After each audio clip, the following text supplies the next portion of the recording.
से अलग हट जाते हैं, रातों रात आपकी विचारधारा बदल जाती है। कल आप जिस पार्टी को देश के खिलाफ बता रहे थे, जिन प्रधानमंत्री जी को लेकर आप न जाने किन किन शब्दों का इस्तेमाल कर रहे थे, अचानक आपकी विचारधारा बदल जाती है। अचानक प्रधानमंत्री नरेंद्र मोदी जी आपको विश्व में एक बहुत बड़े नेता नजर आने लगते हैं, उनकी विचारधारा में आपको सुर्खाब के पर दिखाई पड़ते हैं। म्यूजिक चलो भाई देखो अब मैं क्या रिजाइन किए बिना फिर उधर चले गए। आशुतोष, अब आप इस पर तो नहीं बताने की खुशी है या गम, लेकिन ये बताइए कि आपके नजरिए से क्यों टूट रही है आम आदमी पार्टी? क्या अरविंद केजरीवाल मुख्य कारण है या कोई और? अभी बदत है भाई, अभी बदत है। देखिए, आम आदमी पार्टी में शुरू से लोग पार्टी छोड़ रहे हैं, तो मुझे लगता है कि इसमें लीडरशिप को इस बारे में बैठ कर सोचना चाहिए और दोबारा ड्राइंग बोर्ड पे जाके ये सोचने की कोशिश करनी चाहिए कि जिन लोगों को आपने खड़ा किया, देखिए यही नहीं, अभी और सुनिए। एक समय ऐसा भी था जब दूसरे जॉनर के लोग या दूसरी जगह से लोग आए जो अपने फील्ड में कामयाब लोग थे, उनको लगा कि पार्टी में उनके हिसाब से चीजें नहीं चली तो उन्होंने छोड़ दिया। लेकिन अगर आप इन तीन लोगों को देखें, संदीप पाठक को देखें या स्वाति मालीवाल को देखें और साथ ही साथ राघव चड्ढा को, ये क्या बोला तूने? ये तीन लोग आम आदमी पार्टी की दरअसल उपज है, उनकी नर्सरी से निकले हुए लोग हैं और ये इनका जो भी पहचान है, जो भी इनकी अहमियत है, वो पार्टी की वजह से है। जो भी ब्रांडिंग हुई पार्टी की वजह से हुई। ये बड़ी अच्छी बात कही आप।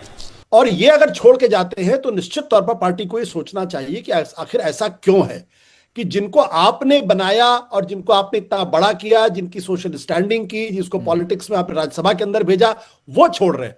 तो ये निश्चित तौर पर आम आदमी पार्टी के लिए चिंता का विषय होना चाहिए। प्रशांत भूषण योगेंद्र जी ने छोड़ा तो ठीक है, वो उनके अपने मतभेद थे, उन्होंने छोड़ दिया या उनको पार्टी से निकाल दिया, वो अलग तरीके का प्रश्न था। अच्छा, लेकिन जिनको आपने बनाया, जिनको आज आपके की वजह से आगे बढ़े थे, वो क्यों छोड़ रहे हैं? इस पर पार्टी को जरूर सोचना। आम आदमी पार्टी शायद इस पर सोच नहीं रहे, वो तो ये कह रहे हैं कि भाई वो डर की वजह से या अपनी निजी महत्वाकांक्षाओं की वजह से। क्या आपको लगता है कि उनके जाने के पीछे की वजह महत्वाकांक्षा है? धोखा दिया है तुमने मुझे, क्योंकि ऑलरेडी यहां पर तो पद में तो थे ही, वो राज्यसभा भेजा ही था। हाँ। देखिए, महत्वाकांक्षा होना कोई बुरी बात नहीं है। हाँ। लेकिन महत्वाकांक्षी हैं और उसके बाद आप अपनी प्रतिबद्धता से अलग हट जाते हैं, रातों रात आपकी विचारधारा बदल जाती है। कल आप जिस पार्टी को देश के खिलाफ बता रहे थे, जिन प्रधानमंत्री जी को लेकर आप न जाने किन किन शब्दों का इस्तेमाल कर रहे थे, अचानक आपकी विचारधारा बदल जाती है। अचानक अरे बाप रे, ये तो धोती खोल रहा है। प्रधानमंत्री नरेंद्र मोदी जी आपको विश्व में एक बहुत बड़े नेता नजर आने लगते हैं, उनकी विचारधारा में आपको सुर्खाब के पर दिखाई पड़ते हैं। तो ये जरूर सोचने की बात है कि क्या विचारधारा के प्रति इनका कोई कमिटमेंट था या कमिटमेंट नहीं था, या सिर्फ अवसरवादिता की वजह से थे, सिर्फ अपना करियर बनाने के लिए थे। तो इस पर भी सोचने की जरूरत है। और बात तो सही है। सबसे बड़ा सवाल यह है कि पार्टी ऐसे लोगों को क्यों आगे बढ़ा रही थी जिनके पास प्रतिबद्धता नहीं थी, जो विचारधारा के प्रति ईमानदार नहीं थे और जिनको जेल जाने से डर लगता था। आग लगा दी, आग लगा दी, आग लगा दी, आग लगा दी। अब सुधांशु जी आपके पास आते हुए पहले भी एक सवाल अभी प्रियंका ने पूछा था कि ऐसी वॉशिंग मशीन है आपके पास, कितने गंभीर आरोप लगते हैं आप ही लगाते हैं, और उसके बाद उन्हीं लोगों के लिए आप बिल्कुल खड़े रहते हैं, पुष्पगुच्छ लेकर के आइए हमारे पास, हम तैयार हैं आपको लेने के। पार्टी बदल लिया साला। देखिए, मैं बहुत स्पष्ट रूप से कहना चाहूंगा, जो लोग हमसे कहते हैं कि वॉशिंग मशीन है, मतलब वो पहले एक्सेप्ट कर लेते हैं कि गंदगी की गठरी कहां पे।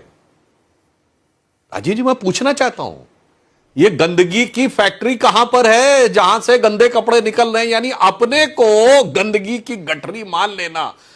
सही खेल गया बेंच। ऐसा आपने अनुपम उदाहरण नहीं देखा होगा जो विपक्ष पिछले कुछ सालों में दिखा रहा है। मतलब जब वो सत्ता में रहता है तो जिस चीज के लिए वो ये कहता है कि ऐसा कुछ नहीं हुआ था, मैं एक हाइपोथेटिकल बात कह रहा हूं, आप एक काल्पनिक बात, मैं किसी का नाम नहीं ले रहा हूं, जो नेता इनके जेल में गए, तो ये जितनी बातें कर रहा है ना गोल गोल, आम आदमी पार्टी सरकार ने ऐलानिया कहा कि भाई ये सारा का सारा जो भी भ्रष्टाचार का आरोप था ये गलत था, इसमें कुछ नहीं था, फलाना था, ढिमाका था। मान लीजिए उनमें से एक व्यक्ति पार्टी छोड़ दे तो अचानक ही उसको भ्रष्ट कहना शुरू कर देंगे। तो कुछ भी तो पहले ये तय कर लें कि गंदगी की गठरी कहां है, फिर वॉशिंग मशीन का जवाब आराम से दिया जा सकता है। सुधांशु जी, वो गंदगी भी तो आपको ही दिखाई देती थी ना, वो गंदगी आपको दिखाई देती थी। हाँ, बस हवा निकल गई, मजा आया।